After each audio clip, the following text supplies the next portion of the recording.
नमस्कार दोस्तों, स्वागत है एक नई वीडियो में। दोस्तों इस वीडियो में बताने वाला हूं कि अगर आप एक वीवो यूज़र हो, वीवो का कोई भी फ़ोन हो, तो आप बिना डेटा को लूज किए, मतलब कोई भी डेटा, कोई भी एप्लीकेशन आपका इरेज नहीं होगा, आप अपने पूरे मोबाइल को रीसेट कैसे कर सकते हो।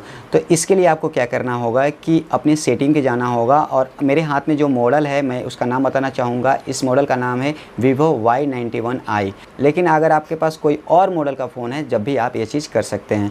तो इसके लिए आपको सेटिंग में जाना होगा। सेटिंग में जाने के बाद आपको नीचे स्क्रॉल डाउन करना है, मोर सेटिंग पे जाना है। मोर सेटिंग पे जाने के बाद आपको स्क्रॉल डाउन करना है, बैकअप एंड रीसेट पे जाना है। और इसके बाद आपको क्या करना है कि रिस्टोर ऑल सेटिंग का ऑप्शन आता है, ठीक है। अब रिस्टोर ऑल सेटिंग से क्या होता है कि मोबाइल की जितनी भी सेटिंग्स हैं, जो आपको फैक्ट्री मोड पे सेटिंग मिलती है, वो आपको मिल जाएगी और यहाँ पे आपका कोई कंटेंट भी डिलीट नहीं होगा। तो रीसेट ऑल सेटिंग पे आपको क्लिक करना है, इसके बाद रीसेट पे क्लिक कर देना है। थोड़ा सा आपका समय लगेगा, यहाँ पे कुछ भी नहीं करना है, मोबाइल को सीधा आपको रख देना है, ठीक है। तो मैं वेट कर लेता हूँ थोड़ा सा, और मोबाइल ऑटो यहाँ पे स्टार्ट होगा।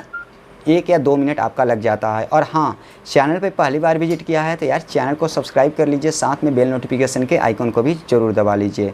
और वीडियो अगर पसंद आता है तो दोस्त मित्र फ्रेंड के साथ ज़रूर शेयर कीजिएगा। और मैं ऑन डिमांड वीडियोज़ भी बनाता हूँ, तो आप इंस्टाग्राम पे DM करके अपनी क्वेरी या फिर अपनी रिक्वायरमेंट वहाँ पे डाल सकते हैं। तो यहाँ पे देखिए, यहाँ पे इस तरह का कुछ इंटरफेस आपको देखने को मिलेगा। यहाँ पे देख सकते हैं कि वीवो कैमरा एंड म्यूजिक करके आ गया है, मोबाइल हमारा ऑन हो चुका है। ओके, तो यहाँ पे देख सकते हैं कि मोबाइल मेरा ऑन हो चुका है। और यहाँ पे लोड होने में थोड़ा सा समय लगता है, जैसे कि 5 सेकेंड या 10 सेकेंड। तो यहाँ पे लोडिंग मेरी हो चुकी है और देख सकते हैं कि मोबाइल मेरा बिल्कुल नया हो गया और कोई भी यहाँ पे एप्लीकेशन डिलीट नहीं हुआ है, ठीक है। मतलब बिना डेटा डिलीट किए हमने मोबाइल को रीसेट कर लिया। ओके, तो आई होप कि आपको वीडियो पसंद आया। वीडियो पसंद आया तो लाइक शेयर सब्सक्राइब जरूर कीजिएगा। तो चलिए मिलते हैं अपनी अगली वीडियो में, तब तक के लिए बाय बाय।